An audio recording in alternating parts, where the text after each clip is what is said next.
here's the bigger question, or the smaller question, actually. Can Kyler Murray see over these guys?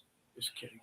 When you see the guy in person, it is really he's small, he's little, but when you see him in person in the huddle and stuff, you're like, wow, this how does this work?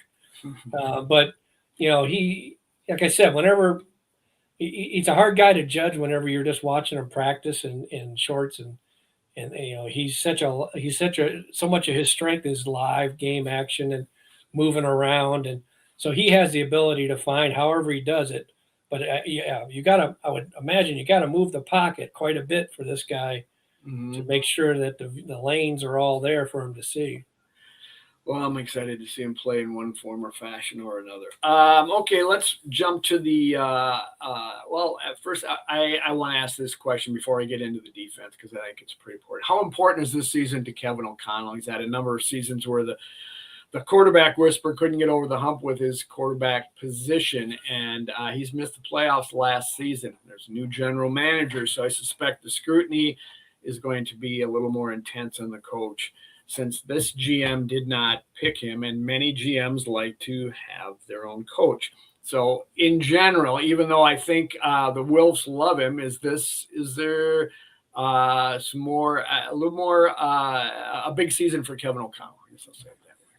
Yeah, I'm not going to say if they miss the playoffs that he's on the hot seat or anything like that, but if you in this league, if you miss the playoffs more than one year, if you start missing consecutively, yeah, and especially when you got a new GM, so um, it's to his advantage to just make the playoffs, and so you don't have to think about it. But to me, whenever he's had the quarterback, when the quarterback hasn't thrown the ball away, they're 27-7, and they got two playoffs.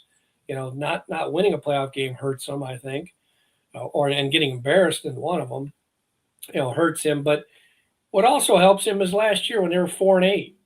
To win five in a row at the end and keep everything together tells you a lot about. Now you can sit here and say, "Oh, it just ruined the draft pick and all this," but to me, they have to feel a lot better, which goes a long way inside the walls about feeling better about what you're doing. Whenever you're 9-8 instead of 4, and I think the Commanders and them hit at the same time, same record, and I believe one only won 4 games, the other one went on to win 9 games. Right. Because that was right after they came back from Seattle. And there's another example of coaching. You go to Seattle, you lose 26-0. You come back home and you beat the Commanders 31-0.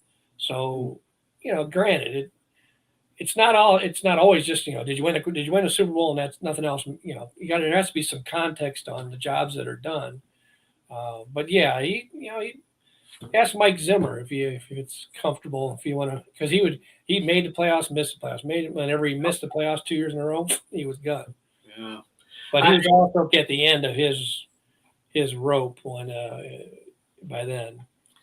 And it did get a little messy. That's a good point. I guess as much as I would have liked being a Vikings observer and fan for my whole life, would love for them to, lose enough game. If you're not going anywhere for once, lose enough games to get that higher draft pick. But I never want it to happen as I'm watching the games. And bottom line is they should have won 9 games. They won 14 the year before. I know they got a new quarterback and that affected it. I know why. However, if they have pride, if they cared about winning and cared about playing for each other and what have you, they should have won some of those games.